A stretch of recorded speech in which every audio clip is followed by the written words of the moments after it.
it's a bit on the nose, but it's a real words have consequences moment. The audience, you will see on Saturday that the people in attendance are not very nice. They have very ugly political beliefs. And if people like Suella Braverman spend their days speaking without nuance and with hate and resentment and employ the politics of division, there are real world consequences. There are real world consequences. Yeah, no, you bang on. I think it's interesting that she seems to think, talking about describing the Palestine marches as a hate march, etc., and the planning to ban tents for homeless people, she seems to think that British people hate nothing more than people sleeping on the streets and Palestinian children.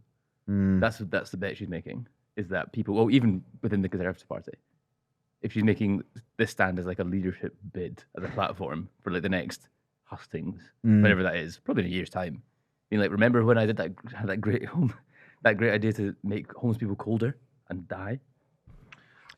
It's sort of approaching incitement to violence, isn't it? To be honest with you. Yeah.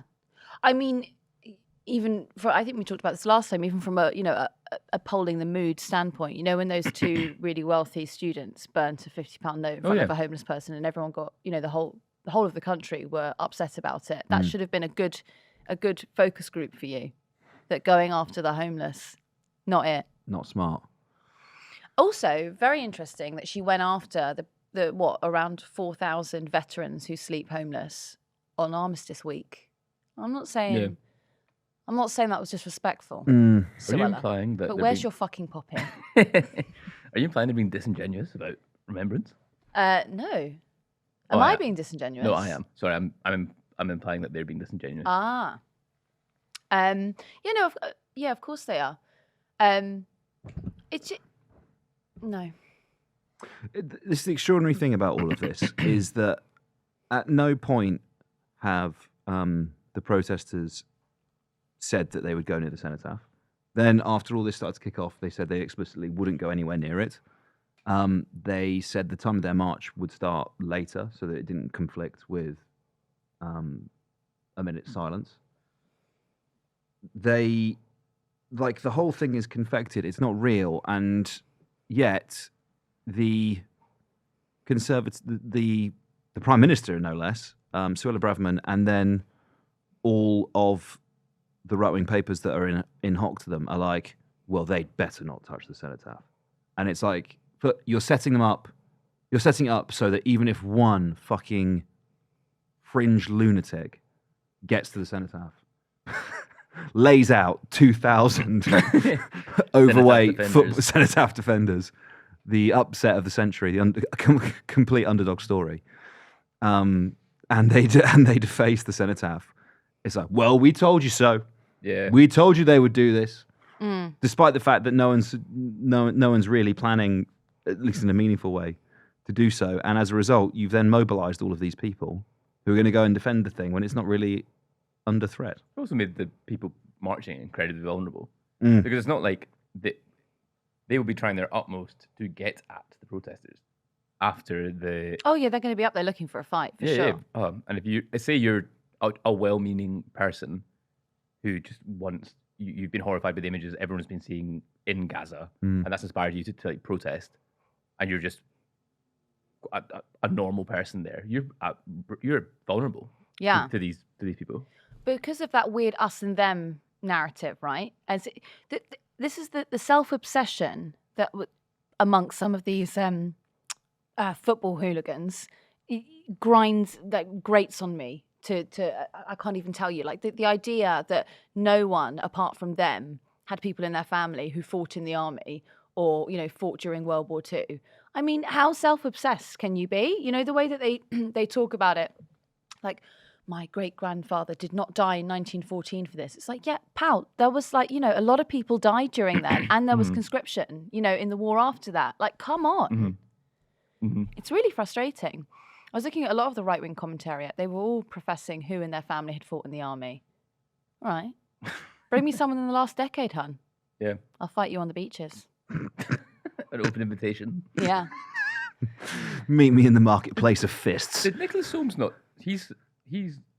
Churchill's grandson. I know he's pro the march though. That's He what I doesn't was think going it to should be say banned. about it. They're really, really concerned about that Winston Churchill statue. And then Nicholas Soames, who, I'm sorry, is actually sharing blood with the guy, is like, well, I think the march should go ahead. You know, Churchill tradition of free speech, and this is fantastic. And they're like, oh, no, he didn't mean it like that. He's no, really no, old. no. He's senile. Yeah. He's a fucking nepo baby. Yeah. Idiot. Yeah. Anything more to say on this guy? Should we move on? Yeah.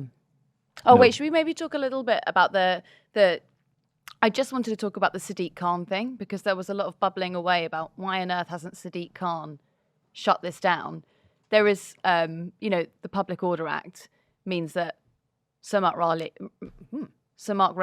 needs to go to the Home Secretary and say, we can't police this properly, shut it down. Mm-hmm. Nothing to do with Sadiq Khan. But it's amazing how it always comes back to him, you know? Oh, is it the Home Secretary that does the section 40? Well, no, it's the police. So they need to go and ask permission. Right. So they can't need do to it say- without political consent, basically. Yeah. So they need to take that under the Public Order Act. We can't police this properly. This is a danger to the public. Ban it. But everyone's banding it about. No one wants the responsibility of it. It's like hot potato, you know? Yeah. It's just actions, consequences, isn't it? That'll do. Quickly touch on how much culpability Sunak has. Okay. For keeping Braverman in his cabinet. Yeah, well, he has to, doesn't he? Does he? I think he would. Like- I think the Conservative Party politics mean that if she wasn't in the cabinet, then he'd basically be attacked by the rest of the party. But does this not speak to he's a much more right-wing figure than he appears to be? He could have her in this cabinet because he agrees with all of her policies, and she can be the public face of His attack dog, yeah. Yeah, I think it would almost be farcical to suggest that if she left the cabinet and then was just like rallying the backbenchers, the party would be any more out of control than it already is. I mean, you've got Lee Anderson on GB News saying some of the most insane things you've ever deputy heard. chairman of the Conservative Party. Yeah, you've got Esther McVeigh making up that apparently a painting is The suffragette painting. yeah, a 17th century painting was about the suffragettes, Yep. and therefore it's the fall of humanity. You know, he's got so many MPs that are so out of line that, one more. Actually, maybe, you'd need a really effective organizer to try and, homogenize all of the grievances that the current incumbent members of parliament have to try and actually, create a proper rebellion. But at the moment, it's just like children sitting on the green benches screaming, I don't like this, but I don't know why. Uh-huh. Yeah, he never walks back her comments, does he? No. He doesn't say I refute. He doesn't sack her. She's still Home Secretary. Yeah, the stuff she said about grooming gangs and Pakistani men, and then I mean, you could literally. It's like a checklist, isn't it? Any of the shit she said, Or anything that people in the cabinet have said. Or just- all vulnerable people have been attacked verbally in policy by the Conservative government. even I tell you what, even just as a if you wanted to be more hard nosed, you wanted to be more conservative about it, you could say like, yeah, okay, we don't like her hurty words, but we'll let that slide, and we'll actually just say we've made stopping the small boats a matter of national priority, and you've absolutely failed to stop that. You're banning laughing gas, like fucking straighten yourself out. Yeah, the asylum seekers, once they get off the beaches at Dover, they can't even have a slight reprieve and have a bit of nos. That's why they're Come coming. a fucking balloon, lads. Cheer yourselves up. That's why they're coming over. It's for the massive NOS market that exists in the UK. Well, they give that to you. You know when you get on the Bibby Stockholm? They actually hand you a couple of balloons. That's where the Legionnaires came from. Is Suella Braverman to Rishi Sunak what Nigel Farage was to Boris Johnson during the 2019 election? What do you mean? So Nigel Farage and the Brexit Party were, we're going to support Boris Johnson to get Brexit done, but we're going to spew some of the maddest rhetoric you've ever heard. Boris Johnson never had to come out and correct Farage, or never had to, or even agree with it. He just capitalised on that fervour, that whipping up of hatred, and he won the election. Is Suella Braverman doing that for Rishi Sunak? I suppose the difference is there's no upside for Sunak.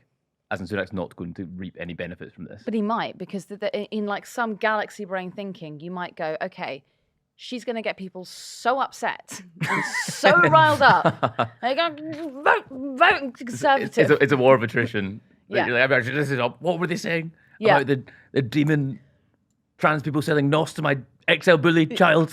Yeah, I don't know, but we're all living in the Bibi Stockholm if Keir Starmer's I Prime Minister. get my own boat. Is that what happens? I'm the king of Rwanda. Is that what I want?